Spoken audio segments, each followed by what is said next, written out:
we've talked about Astronaut Studios. It's a production company, all this. How did you get the name Astronaut? Where does it come from? Are you a spaceman? Did we not know that? No, I'm not a spaceman. I wouldn't fit. So Astronaut strands back quite a few years. I'll give all the kudos to Brian Dos Reis, one of the co-founders of the company. His love for space, I think, has kind of been the biggest key that's brought it to it. And when we were joining and trying to create the team, the name itself, like Astronaut, why not? Yeah. Why not make it an SEO challenge, and why not have fun with it? It's the same point.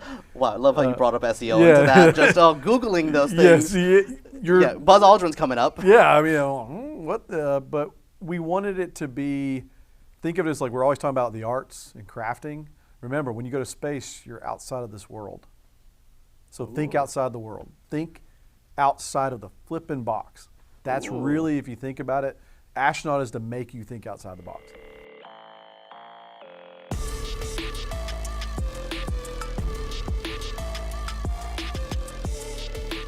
Hello everyone and welcome to On the Grid. My name is EJ and we have quite a great, we have a great show today. We have a great guest. We have a lot of things to cover here. Steve, you are my guest today. My guest is Steve Buono from Astronaut Studios. So many more things. You have, like I said, I cannot wait to get into this conversation. You have this love of film, of entertainment that I greatly admire. Where does it start for you? Tell me your early memories. Is there a movie that kickstarted this love or your early days in the industry? I'd say one of the biggest things I always credited back to is a art teacher from elementary school. I know that's kind of weird. You asked about a particular film. Yeah. I'll take it back to her. And ultimately it goes to Miss Brady. Pat Brady was an art teacher of mine when I was in elementary school who said that I had a talent for the arts in some form and to pursue it to the fullest, whatever it was. And then it was like films, of course, Lion King. Come on, you can't go wrong with Lion King. So Lion King was definitely a kickoff for me when it came to from animation standpoint. And that's what ended up drawing, and I just kept driving towards it and just never looked back. The minute she said it, and she was always on my back, even when I was in college. She'd always message me, how's it going? So definitely give her a lot of credit for the fact that I fell in love with the arts because of her. When someone told you you can fall in love with the arts, I think that's something a lot of us struggle with. I had, thankfully, a mom who we grew up with not a lot of money. And she was like, go watch the VHSs we have. Fall into the movies and fell into the worlds. But then you have someone to go, you can make this. I don't think a lot of people, we don't hear that a lot. You can make this. What was that kind of defining moment of being like, I'm stepping in, I'm getting into the industry? Where was that kind of first real dipping your toe into it? I'd say it started back when I was in probably high school when I saw kind of like a fall with an injury that occurred and was like, okay, maybe I need to do this. And again, it was kind of goes back to the love of the arts and constantly staying with it because I, as a musician, I played in a band and all that. So I stayed around it. And there was a couple films I watched, Count of Monte Cristo is one that I always like to mention. I love both versions, so don't hate either one. But I love them, and it was like, okay, I want to create something like this. The visuals, the locations, why not? And when I asked why not, I was like, well, then I'm going to make it happen, regardless of what it takes, and it takes a lot. A lot of people think it's an easy thing to jump into, and they frown, they fear about it. There's nothing to fear. It's going to be a bumpy ride. It's not always like, boom, you're right up to the stardom. But it definitely takes work. And you just kind of have to look at it. I think of any job, we hear no the most in this industry. Yes. I think no it's a word that you go, what kind of no was that? It's a hard no, soft no, permanent no, and then you go from there. And I love that you even heard a couple no's because I went through that early on of hearing a no and being like, all right, so that's no, I should quit. And I love that you stuck with it. What was some of those first early projects? I go through your IMDb page and I see an Iron Man 2 credit. Tell me a little bit about that and how you got into the Hollywood side of things. I started off working with some small independent film companies. It's usually how a lot of people will start off. They don't always get that first gig with a big, ILM Weta type group. And I started off by going to conventions, talking to independent film companies, saying, hey, I'm starting out. I'm about to graduate. I want to work on a project. Got that one gig. Everybody refers to it as gig. I got that one gig. Jumped on. I did everything I physically could for it. Proved myself right for it. And then, that was one where I learned the whole no factor on another level. Yeah. It's too good. That's something most people don't hear. Remember, when you're in college, they're teaching you one form of it. But remember, college is also in universities education itself is teaching you how to learn. Yeah. They're not teaching you the craft necessarily. It's more the way to learn additional, because you have to continuously grow. So I got that gig. It led to multiple other ones that were small.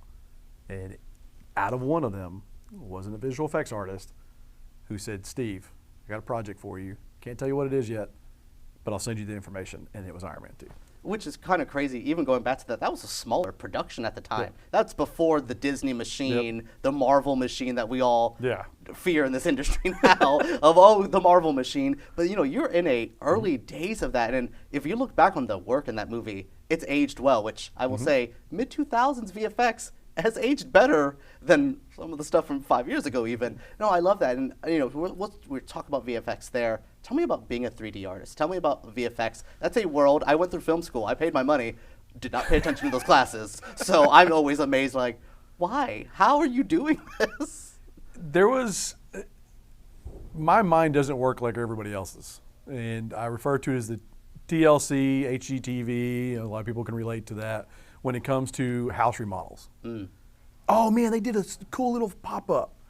No. So 3D was definitely something for me that made me allowed to see the world from a different perspective. And you get to see outside.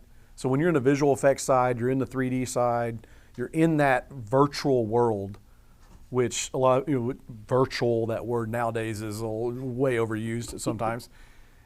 I've been in virtual world for, 18 years, technically, 20 years. So when I started in college, it's been nothing but virtual. Everything that I've crafted was always in some type of computer-generated system. It sounds like the beginning of Tron real quick. Yeah, exactly. I was just like, oh man, are you stuck? Like, can we get Steve out of the digital I've got the world? bald. I got the bald head. I got the beard that kind of affects it, but the whole Tron standpoint. But it's definitely unique to be in that 3D effects artist or 3D specialist of any form. But it allows me, and it has allowed me to do multiple things beyond film. So the film industry for several years, say 12 years ago, it was very, I would say, cutthroat, and there were some issues. And it's a gig-to-gig industry typically. So you had team members moving from one industry to the next. But a lot of people don't realize is artists from a film industry will go work for a game company and then go from a game company to a film company, vice versa. And then they'll even jump into the architectural side because they're using the exact same softwares to do the 3D virtual walkthroughs, the renderings that you're seeing, hence TLC, HGTV. So you're seeing all that. That's all being done by a creative artist who specializes in 3D. Yeah, I remember playing with Vectorworks for the first time and being like, I could build a house. Just kind of goofing around. And then the first time I was a production designer, art director, I really felt like, wait, I could build a house. And playing with that, I love that you kind of popped for Vectorworks there, that nice program that no one talks about anymore. But no, I love that. And I think that's interesting of seeing that background, that passion, that getting to play around a little bit. And you said you gotten to play in other industries. Is there commercial TV work, housework? What else have you played with in that VFX kind of adjacent world? I've done a little bit of stuff with the architectural industry. My brother's actually a licensed architect, so of course that kind of got me into it. Which is a unique industry to jump into from going from film. But I've done a lot of virtual walkthroughs, 3D renderings, 3D models of multiple brands that span over 300 brands worldwide. I'll name a few of them. Starbucks is, everybody knows Starbucks. And there's been several, countless other ones. And then when it comes to like the game side, I've done a little bit of game development from, independent projects like, hey, I'm EJ, I want to create a video game. Cool, I'll help you out. To even like small little projects with bigger firms. And so being able to juggle back and forth gave me the opportunity to take the money that I was making and continue to ongo my education that needed to be ongoing. Because you got to continue to learn the craft, and allowed me to pursue what my dreams were, which is where I'm at today ultimately, and then to continue to pursue that. So I love hearing you, the continued education part of this. This is something, I went through film school and I was like, I'm done. I learned everything. Got onto film set for the first time, I was like, I know nothing. And even now as a host, that's something I didn't learn, that I didn't go to school for this, and I kind of learned, and I love that you talked about continuing that education. And now you kind of get to continue education, but also get to kind of be your own boss a little bit as well. Tell me about being your boss. What are you, co-founder, producer, visualization director of Astronaut Studios in our lovely Tampa area. Tell me about that company, how that started, What do you guys even do? All of that stuff. So Astronaut Productions, film studio, however you want to refer to it as. We are technically the company was founded about two and a half years ago.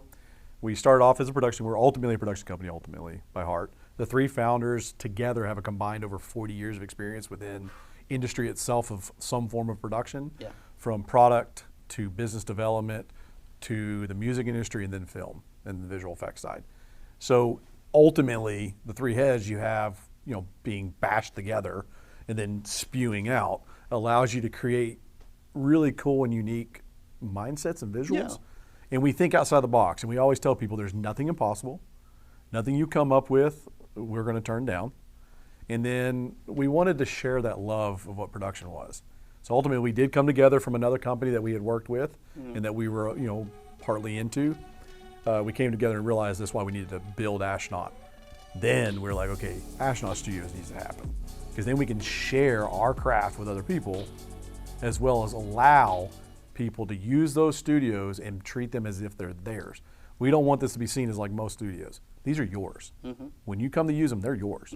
Well, you did just tell me you let a bunch of I don't want to say frat boys, but basically you're letting this weird, wild YouTubers just kind of play, and you just allow that. And I think that's that we are entering spaces that often don't feel like home, that don't feel like ours. And you're kind of building a studio, a production company that's allowing people to feel comfortable. That's all we want in production. It's a very uncomfortable business. It's a lot of people you got to deal with. It's a lot of different vibes, different things. And I love that you are stripping that down and just making it, bringing back the love of filming stuff. I think that's something I always appreciate about you. You just love making things. And that goes back to just the love of the art you said as the kid with your teacher and everything. So it's interesting. So tell me about working with this company, building this. What are projects that you guys are working on? What if I'm going to go to Astronaut, what am I going to come to you for? So you're going to see anything from music videos all the way up to product content. We've started programs where we help product companies that are smaller brands start their brand out. So we'll keep branding videos for them. Larger campaigns, commercial shoots. We're actually working with a company that's a sports energy drink company that started off. So we're actually creating branded content for them. And then the social clips too. Remember, the world is social. We live in it right now. So a lot of your transition to production's moving to that is more social driven versus the higher end commercial stuff you see on TV, which is kind of interesting and a dying art in itself in a way, but it's a transitioning art, not a dying art.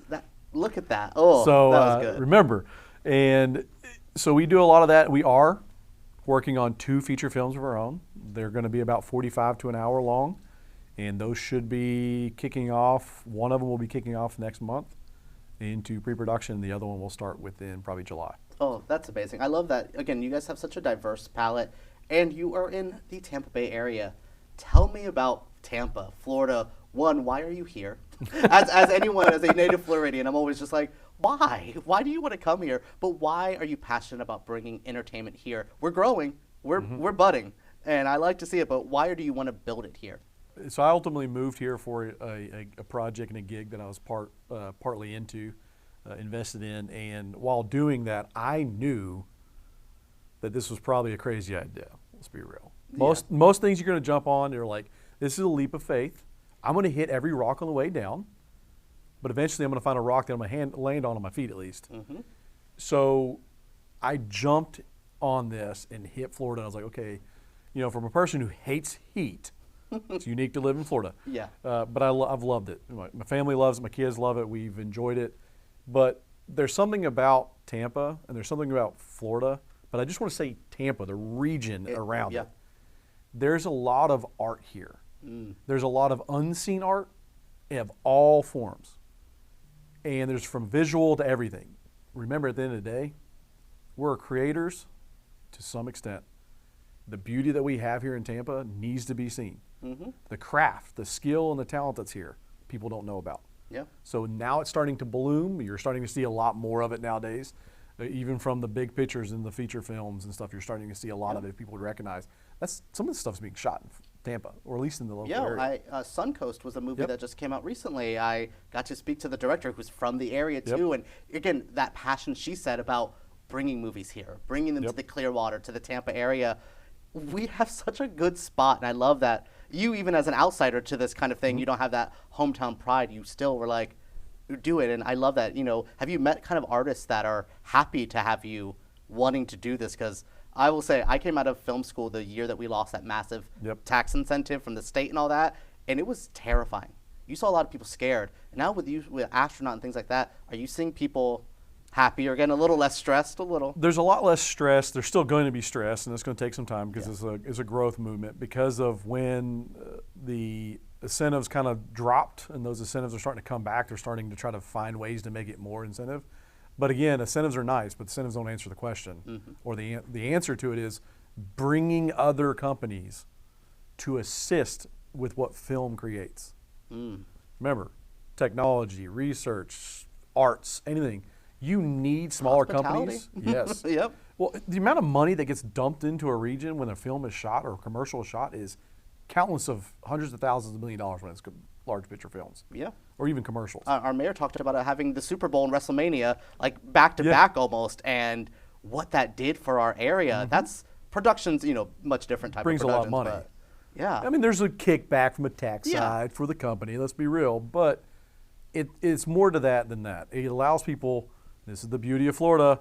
We can shoot all year long. Good luck with all you other states. Sorry. Even Georgia. We can. We can shoot. Yeah, that's a positive about Georgia.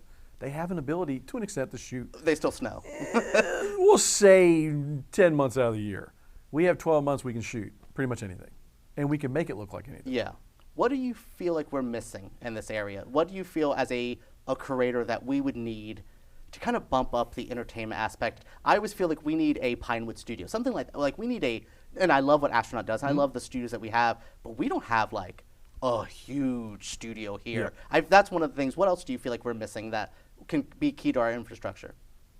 We need more people, I guess, say in the higher up positions in the communities, businesses starting to see that the development of anything from a company standpoint, your brand speaks volume.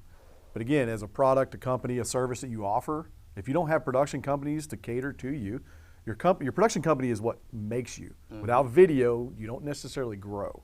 And in the era of social media now, you need production companies. So yes, we need a larger scale production companies that come here, make footprints, even if it's like a small sector of it. If they're like, oh, we're only going to do like little bitty skits, so be it. Bring it here, please. We also need more businesses that can cater to the film industry and willing to cater to the film industry, and even smaller sectors of like technology and stuff. Moving in, coming up and saying, hey, I'm a small tech company. I can build you a servo system for a projectile microwave that's going to shoot a can out at you when an alien pushes it out the back, and boom, there you got a scene for a film. Yep. Boom. You need people like that. You don't really have a lot of them in this area. You do have some tech art department groups, but as more people funnel in, that's where a lot of like interconnectability goes into place.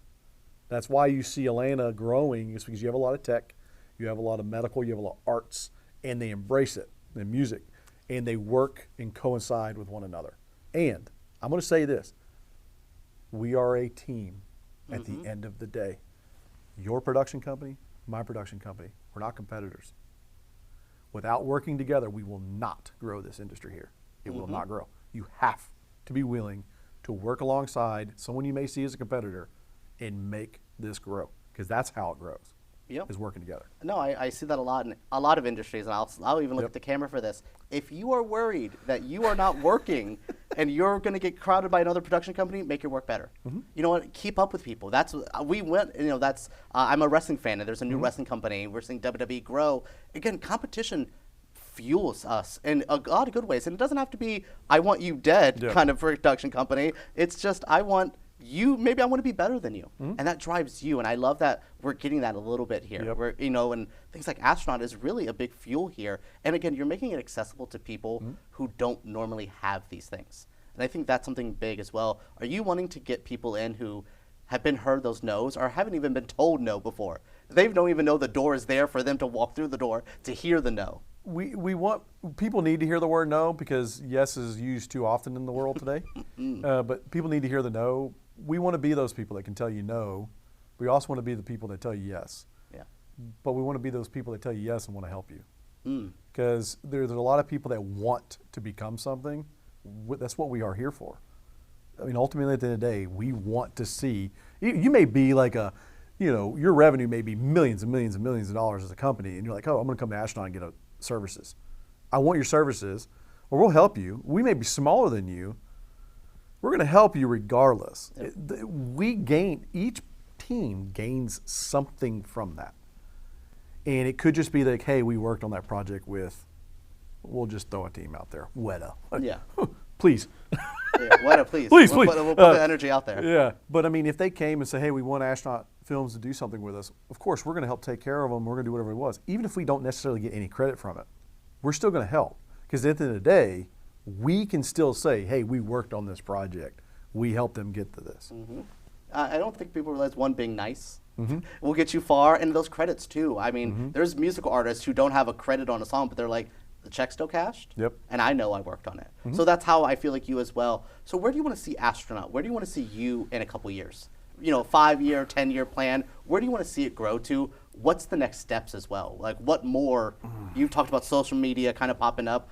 What's the next thing? I don't want to say VR, augmented reality. It just feels like it's looming over there. Yeah, it's looming. AI and VR, just like, I feel like I'm in a James Cameron movie sometimes, or more John Carpenter of the fear of everything. Yep. So tell me, where do you think we're going to be in a couple of years? You and the industry as a whole.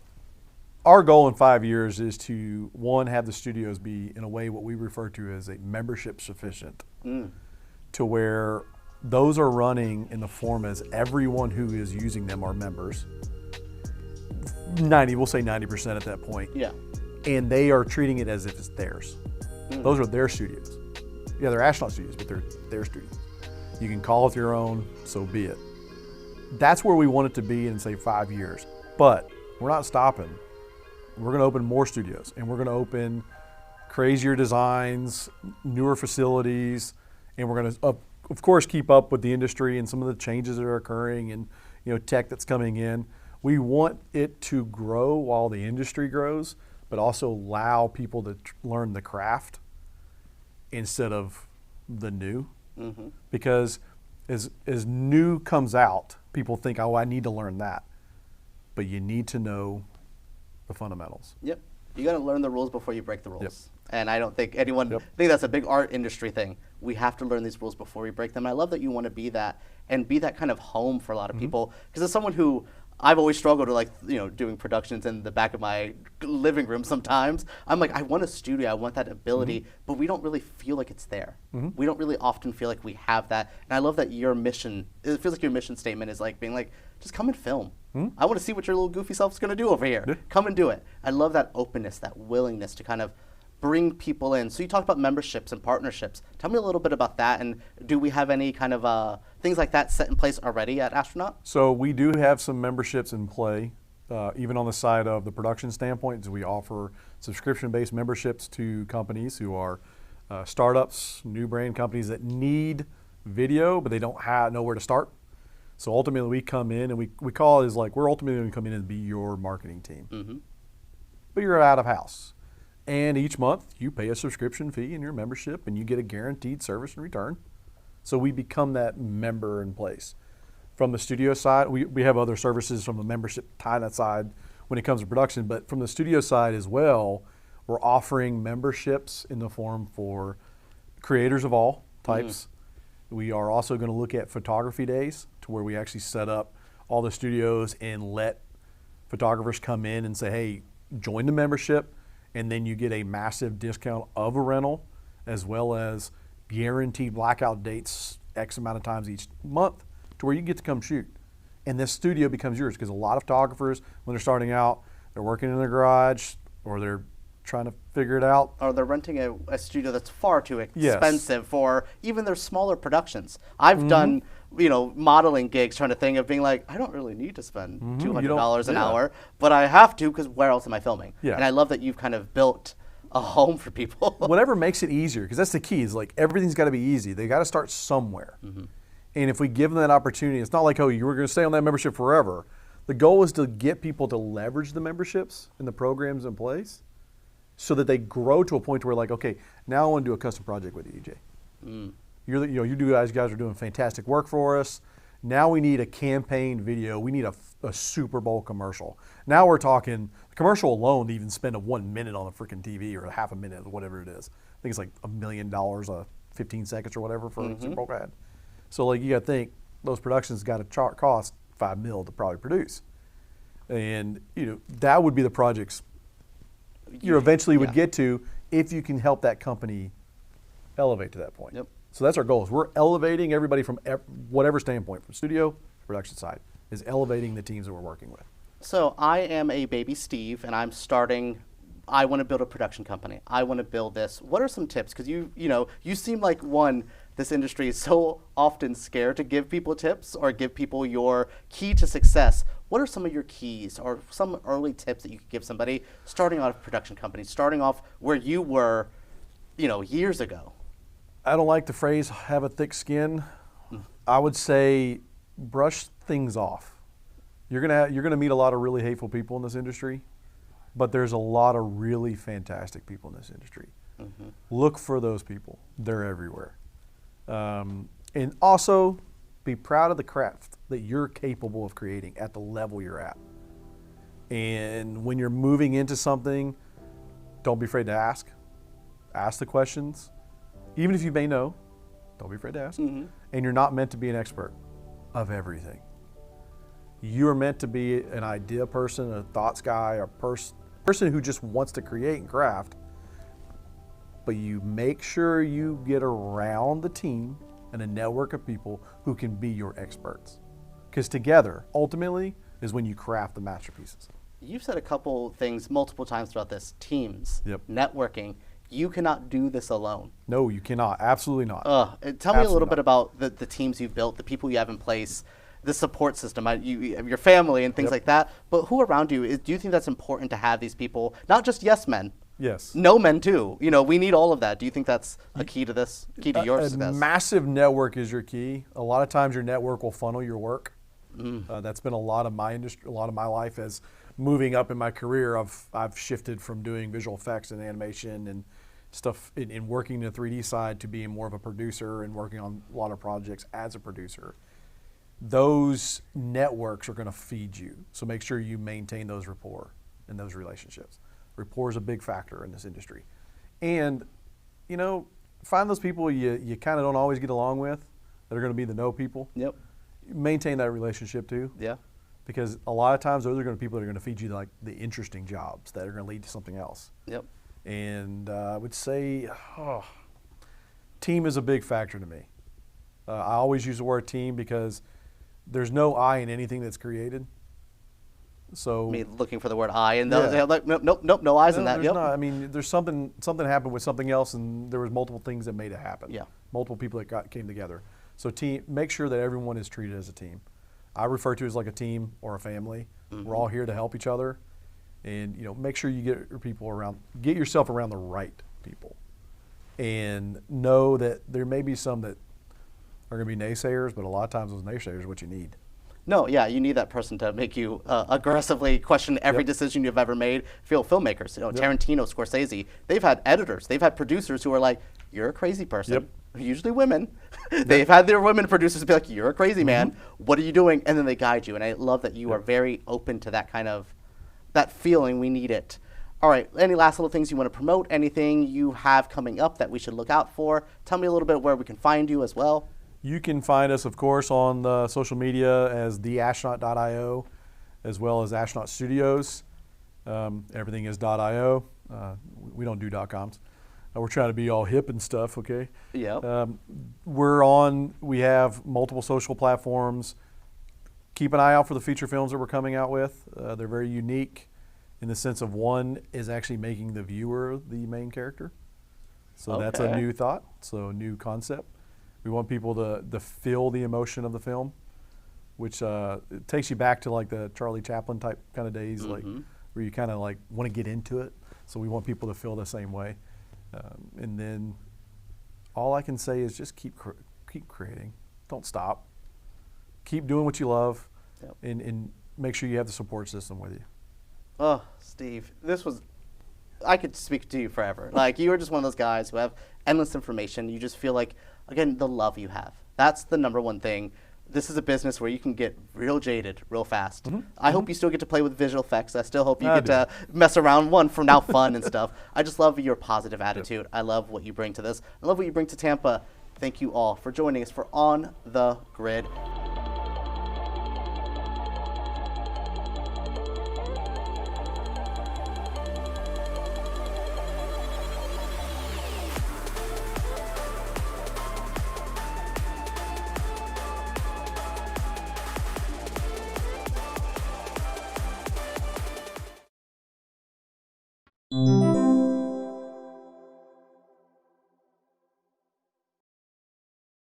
I'm Stephen Buono. I'm from Astronaut Films and Studios, and you're watching Tampa Bay Community Network.